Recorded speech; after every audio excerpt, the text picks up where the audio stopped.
জীবনে দুই ধরনের মানুষের থেকে দূরে থাকবেন, এক ব্যস্ত মানুষ, দুই অহংকারী মানুষ। কারণ ব্যস্ত মানুষেরা নিজের ইচ্ছে ছাড়া কথা বলে না, আর অহংকারী মানুষেরা নিজের স্বার্থ ছাড়া পাশে থাকে না।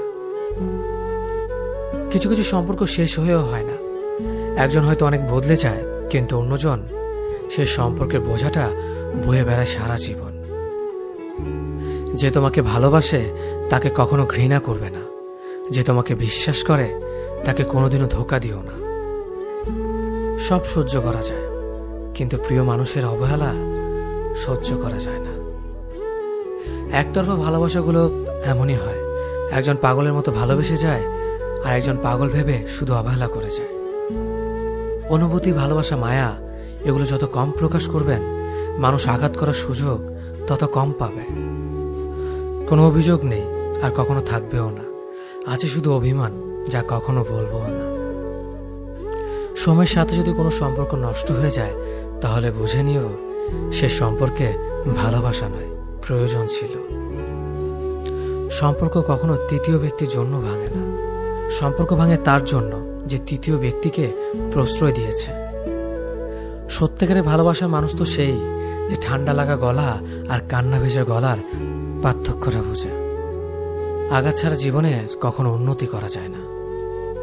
জীবনে যত আঘাত পাবে, ততই কাছের মানুষগুলোকে চিনতে পারবে।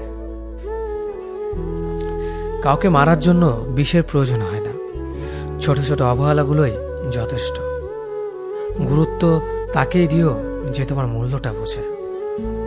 ঠাট্টা ছলে যে তোমাকে মানুষের সামনে অপমান করে, তাকে বন্ধু মানিও না। প্রিয় মানুষের সাথে কথা না বলে থাকাটা সত্যিই খুব কষ্টের। ধৈর্য মানুষকে উন্নত করে, রাগ মানুষকে ধ্বংস করে। জীবনে তিনটি কথা মনে রাখবেন: যে তোমাকে বিপদের দিনে সাহায্য করেছে, তাকে কোনোদিনও ভুলবে না। মায়া ত্যাগ করতে শেখো, দেখবে কষ্ট এমনিতেই কমে যাবে। যে যত বেশি ভালো ও সরল মনের মানুষ হয়, তাকে তত বেশি কষ্ট সহ্য করতে হয়। এটাই দুনিয়ার নিয়ম। নিজেকে এমনভাবে তৈরি করো যে তোমাকে ছেড়ে চলে গেছে সে যেন তোমার জীবনে ফিরে আসার জন্য আফসোস করে।